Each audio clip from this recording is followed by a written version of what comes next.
дар Деваштич корманди кумитаи ободонӣ 2 фарошро куштааст. хабар расид, ки дар ноҳияи Деваштич корманди кумитаи ободонӣ 2 фарошро ба ҳалокат расонидааст. гуфта мешавад, ки ҳар ду зан аъзои як оила сокинони ҷамоати ғазантарак мебошанд.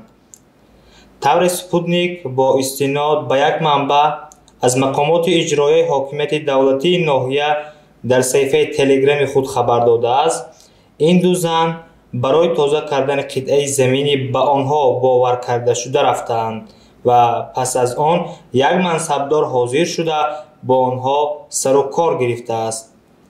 мо хизматчиёни давлатӣ пас аз шунидани ин хабари мудҳиш ҳоло ҳам дар ҳолати шок ҳастем.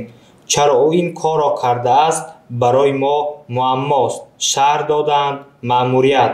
гуфта мешавад, ки гунаҳкор дар замон боздошт шуда додситонӣ аллакай аз рӯи моддаи одамкушӣ парванда боз кардааст.